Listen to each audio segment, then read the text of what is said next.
So how goes it, Mr. Vincent? Giving this to you or to the camera? To me. Okay, great. And we'll speak nice and loud so that the camera can hear us too. We had a very rough day at J-London yesterday, so I'm kind of taking it a little bit easy today because supposedly we're iTunesing this afternoon, so you'll have to So you apologize. You lost your voice at Jay Leno. How did that go? I didn't lose my voice, but I'm just being very careful because it was pretty abusive yesterday.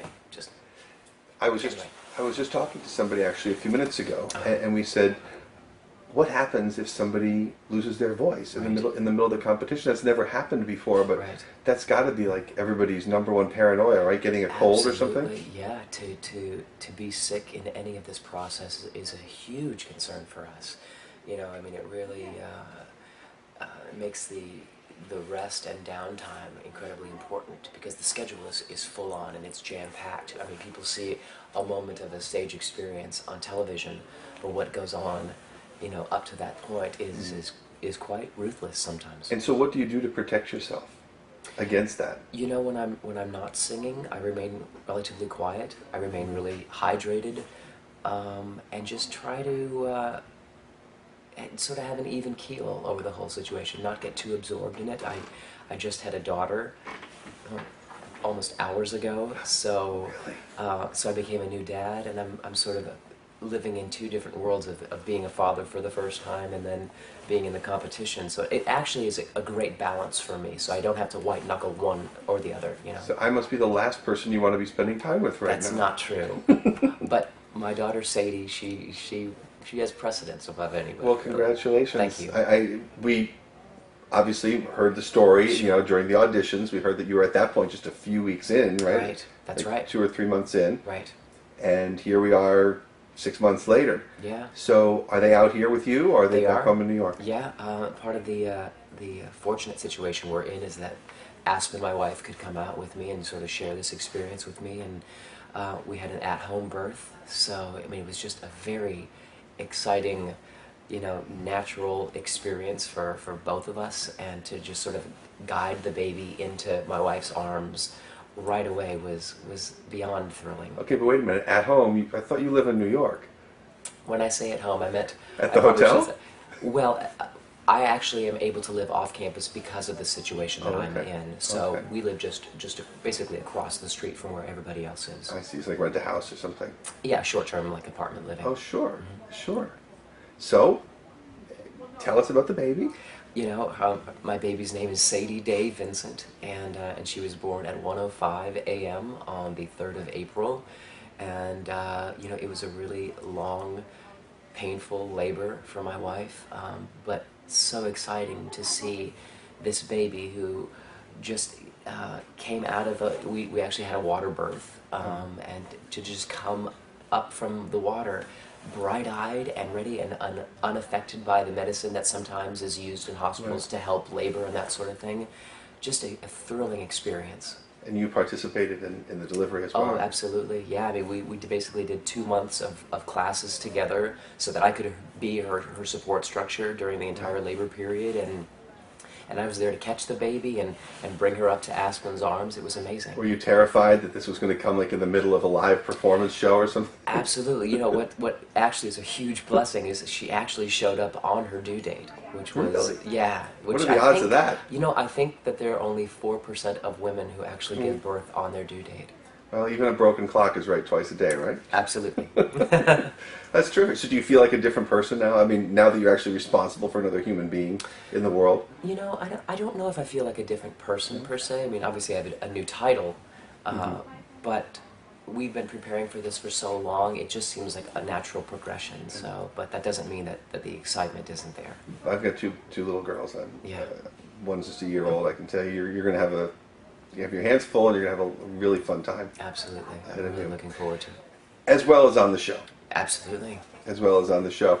So let's talk about your journey to The Voice, first of all. You came up through the theater. Yes and no. A lot of what people don't know is actually I started as a recording artist before I even moved to New York. I had a major label deal with EMI and did 2 records that were pretty successful on radio. And when I moved to New York, theater was not on my radar at all. my goal was to pursue a much more mainstream rock and roll deal. And I had an opportunity to audition for a show called Rent, and that sort of sent me on this sort of pop rock theater trajectory, you know, and that's what I've been really A very blessed. uplifting show, that is. It's unbelievable. I mean, if that doesn't really touch your heart and give you sort of a foundation of what life is on Earth and what we need to be for one another, I don't. You have to be a pretty hard individual, I Now, think. as a struggling musician coming up, could you identify, you know, going through that show? Could you identify with the plight of some of those characters? Absolutely. I mean, you know, that Roger Davis role is, you know, that guy who always has wanted to break out of his sort of, you know, current situation and be that creative guy, be that rock star. I mean, I put that in quotes because I don't necessarily know if that role really wanted to be a rock star as opposed to just a successful way that he could live and you know, allow his heart to be shown through his music. It's a very similar path that I've had. So, just to be clear, you don't want to turn your back on theater. No, absolutely not. I mean, it's my experience on Broadway and as well as London's West End has been a huge blessing. Right. I just have felt for a long time that I want to return back to being a singer-songwriter for a time period. I'll go back to Broadway, but I want to be able to make the right choices on why to go back and when I'm ready to go back. And what would be your ideal record to make? Oh gosh, you know, I'm a really big Anglophile and sort of an 80s, early 90s Brit pop, Brit rock kind of fan. So, you know, the Beatles will always be present in their influences. I don't know who makes a pop record where the Beatles aren't referenced, Right. but, you know, bands like Duran Duran and The Cure and Tears for Fears, stuff that's really quite epic in nature and incredibly strong melodies. It's going to be quite a cool project. Do you feel like you have an advantage, you know, going into the live shows, you know, having already done so much live performance in your career? And I think anybody who's had the opportunity to perform extensively definitely has a leg up. You know, you have the nerves, right? You have to deal with the nerves. I don't know that if it's that really, because I get probably just as nervous as the next person. But I think when you have had so much history about communicating a song on stage to the audience and really allowing it to captivate them and sort of bring them into the story, you only get that, in my opinion, by doing it as much as possible. So I do think I have a leg up when you speak in that regard. Tony, what's been I mean, it's been a long journey to get here. What's been the biggest obstacle for you to overcome?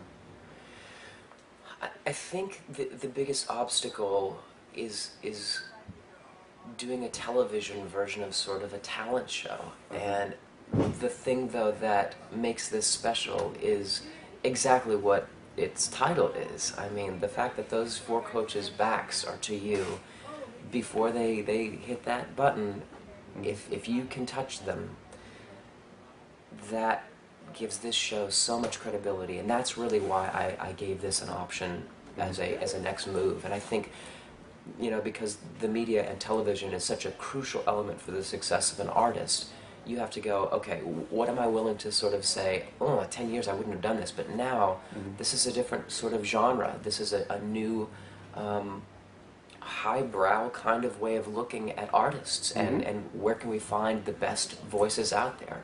Sure. That's what really encouraged me to be a part of this.